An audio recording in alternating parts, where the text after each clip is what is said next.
Hi everyone, it's Ray here from City Fan TV, and today I'm joined by Jennie, who you know already, and we're very fortunate to have Jane Chappell in the house tonight, representing Chelsea, and Jennie will represent City, and we're here to talk about the Community Shield game on Saturday. How are you guys doing? Good, thank you, Ray. You? I'm very well. How about you, Jane? I'm good, thank you, yeah. Very good to hear. I think this is going to follow our normal format. I'm just going to ask questions. I'm going to trying to do very little talking myself. I'll ask questions, and Jane and Jennie will hopefully give us some really in-depth answers to those questions. So I'm going to start off by asking Jennie a question.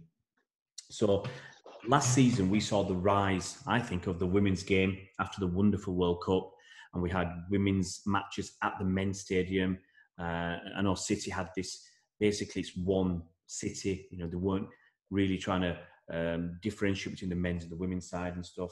And now this Community Shield, it's the first time we've had it for over 10 years, and it's being shown live on the BBC just before the men's game. So how big do you think that is for the women's game, Jennie?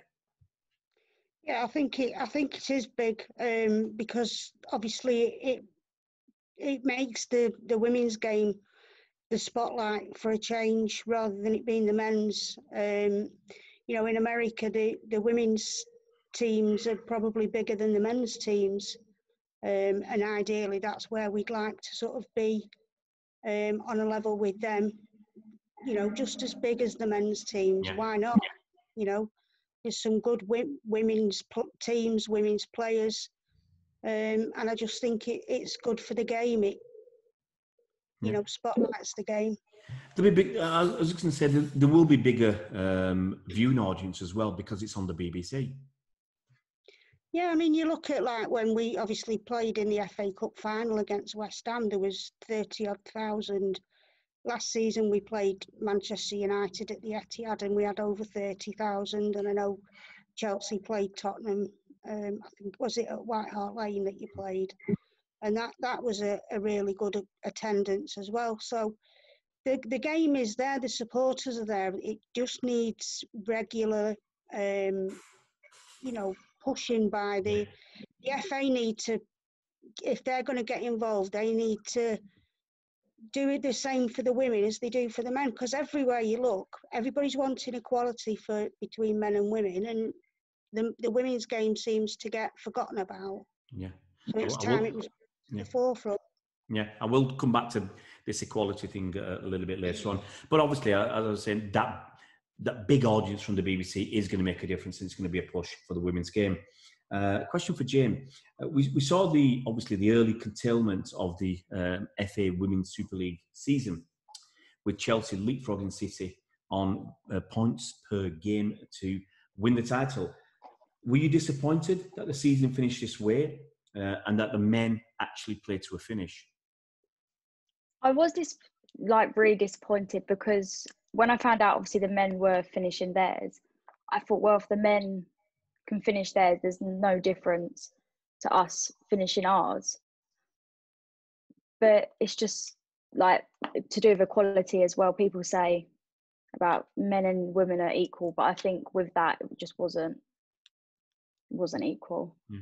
But would you have rather finished the season, or were you just happy that you won it? Because I mean, I expected you to win it because you had that game in hand. Obviously, I was really happy that we did win, but I would much have preferred to finish the season to see what the actual outcome of the league could have been, because it could have been really different if games didn't go in favour. Yeah, absolutely. And I think the bottom line was, sadly, there's not enough money in the women's game and that's they took it on simply on a monetary financial reason, which I find personally very disappointing. If you're trying to push the women's game, then they should have found a way. They found a way for the men's. They found a way for the championship. So why couldn't they push the women's as well? So that was disappointing. But let's look back at last season, Jane, and can you reflect on your season? Because, I mean, in my notes, I've written you had a brilliant season. I mean, I actually went to see you play when you came up to Manchester and drew 3-3, and it was one of the best games I saw last season. It was just fantastic, ebbing and flowing, and you looked pretty awesome to come up to our place and put on a show like that. So how do you look back on your season? How good was it? I think we did have a really good season last season. Obviously, the season before we missed out on the Champions League final, which was disappointing. But we came back like bigger than better at the beginning of the season, winning like most of our games. I think we drew a couple, but like the likes of playing against Arsenal, like home and away, both matches were really tense, and the same with City as well. The City game in February, which was the last game of the league we played, I think that was the game, the decision game, that won us the league. Yeah, I mean that draw, City had to win in all reality, because you weren't dropping many points throughout the whole season. But it was an excellent spectacle. I remember meeting Claire Balding there, so that was fantastic. And not just that, getting selfies with people, but it was a fact that BT Sport had put a lot of effort into that game because it was such an important game, and it turned out to be, as I said, a cracking game. I'm going to ask about signings, and I've talked to Jennie about this before, but I just want to ask Jennie again. City, I think, really gone for it this summer. Lots of new signings. Can you tell us some of the new signings and how good you think they are? Yeah, they've signed Chloe Kelly from Everton, who obviously she's a young player. She's got a lot of potential. And I think she fits the City ethos of getting these young homegrown players. I think she's scored in one of the friendlies that we've played leading up to the start of the season. And then obviously there's Rose Lavelle and Sam Mewis that have come from the USA. And for two Americans to come over to the UK, and when obviously their football league is bigger than ours. It's a testament to show just how far we have come in the last sort of few years. Yeah. So, yeah, exciting, both of them. They're both World Cup winners, and I think they were both categorised as in the top 3 players in the world. And it is phenomenal that they're coming to Man City. And I think we've got some others as well. Did we get, was it Alex Greenwood? Didn't she come? There is talk that Alex Greenwood and Lucy Bronze are both coming from Lyon at the end when they finish with Lyon, because they signed an extension to see them through the Champions League, although it's not official yet. But we think, they are coming.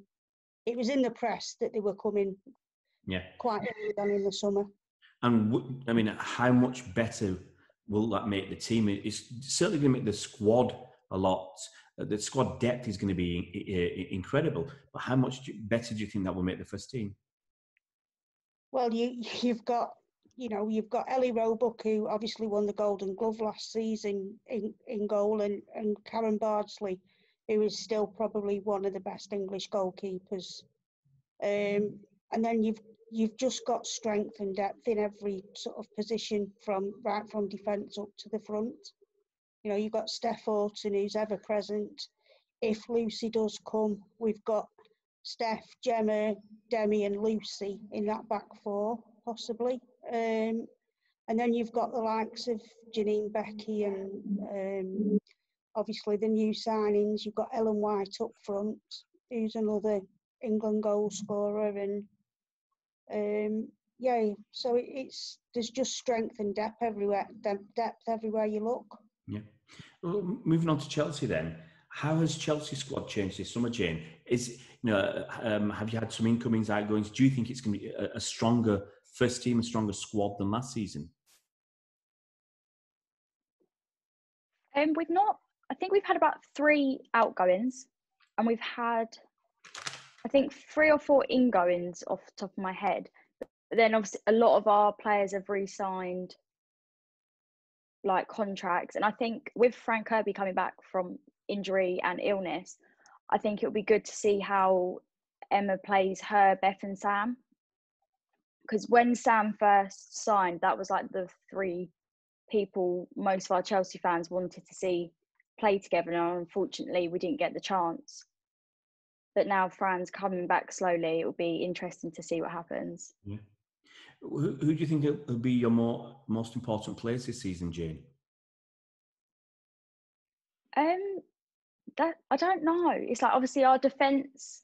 We're going to need a strong defence no matter what, just to stop obviously conceding. But then we're going to need a strong attacking as well to obviously score the goals, because it may come down to goal difference at the end of the season. So like they're both as important. Yeah. Okay. I'll throw that one to Jennie as well, Jennie. I mean, out of the City players, who do you think are going to be the most important, and will that allow City to catch and overtake Chelsea? It's probably very much the same as what Jane said. It starts at your defence and not conceding, and then obviously when you're not conceding, you've got to be scoring at the other end. It's just one of them, really. It depends who, obviously, Gareth Taylor picks on the day. But there's just so many players that, stand out for me, like the new signings, like Ellen White. Aoife Mannion's coming back from her injury as well. Lauren Hemp, Georgia Stanway, Janine Becky. There's just so many that it's hard to pinpoint one person that would be important. They're all important, whoever the 11 picked on the pitch that day. Okay. Let's move on to, obviously, there's a massive game at the weekend, Chelsea versus City at Wembley. 12:30 on the BBC, everybody, if you want to watch that live. So, Jennie, I'll start with you. Which Chelsea players are you most afraid of at this for the Community Shield game? Well, you've got to look at players like Sam Kerr, Beth England. They can score from anywhere on the pitch. G's another one that can. She ran rings round us at the Academy Stadium.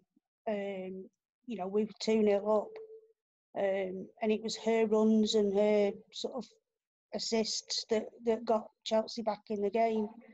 So there's them few players, but there's other players as well. You've got the likes of Millie Bright in defence, she's big, she's strong, she's good at what she does, and we've got to be on our best game. Yeah. I'm going to ask the exact same question to Jane. Which City players are you going to fear this Saturday? Well, the likes of like Ellen White, she can score from wherever really. So her, I'd say Jill Scott as well, because I personally think she's like a really good player, and she is good, like for club and country, and she will be there to like defend or stop us from getting through. Okay. And it'll be interesting to see who City put in goal of, like either Karen or Ellie Roebuck. So that will be a big difference, because obviously all last season we were playing against Ellie. So it'll be good to see how Karen's doing and if she's back ready to play a full game. Yeah. And how do you see the game going then? I mean, look, the 2 games last season, if I remember correctly, was 0-0 and 3-3. So everything's very tight. But how do you see the game going at the weekend? Obviously, I'm hoping for a win. I think it will be a very tight game, like it was at the Academy Stadium back in February. I think there'll be goals both ends. So yeah. Can I get a score prediction from you, Jane? Can we get a score prediction, Jane? I'm hoping 3-1 to Chelsea. That's not bad. Not bad. I'll ask the same question to Jennie. How do you see the game going, Jennie? And can we get a score prediction from you? I just think that the teams are so even. I think it's just going to be a case of one. There's only going to be an odd goal in it, and it could go either way. I'm going to say 2-1 to City. I thought you might. I've got to ask you as well, Jennie.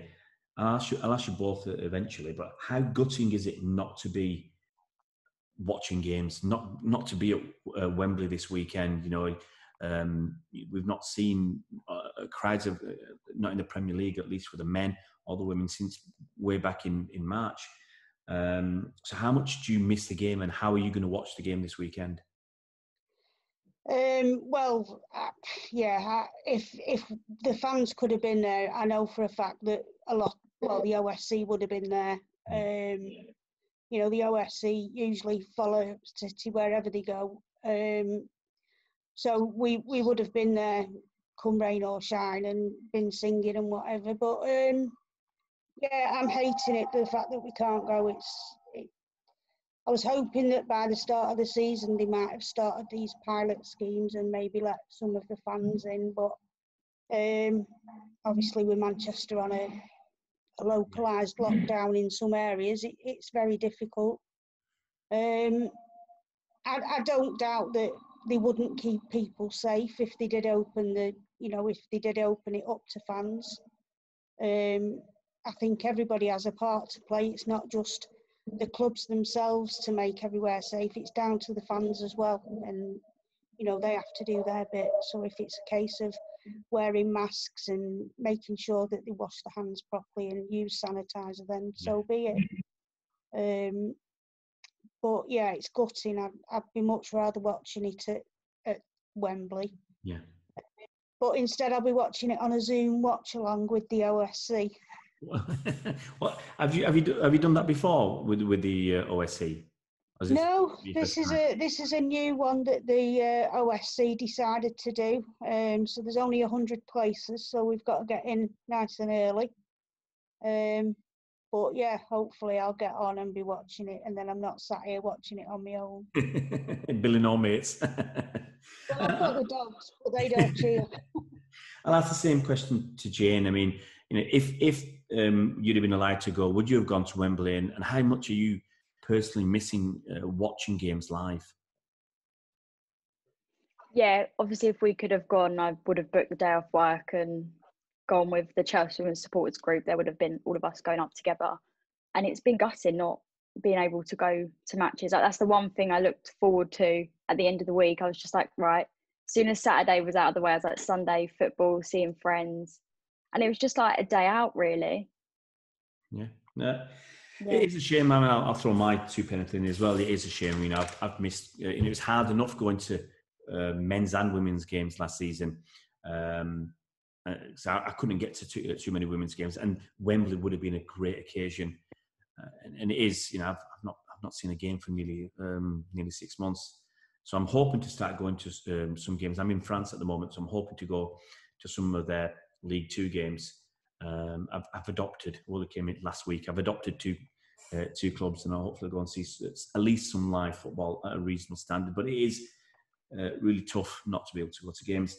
I've got to say, guys, massive thank you to both Jane and Jennie for coming on tonight at the end of a probably a long day for all of us, and to have a chat about the game at the weekend. And I just hope, you know, as I always say, best team wins, everybody comes back safe and sound, no controversial decisions, and it's a good, exciting game of football. So first of all, I'll say many thanks to Jane for joining us tonight.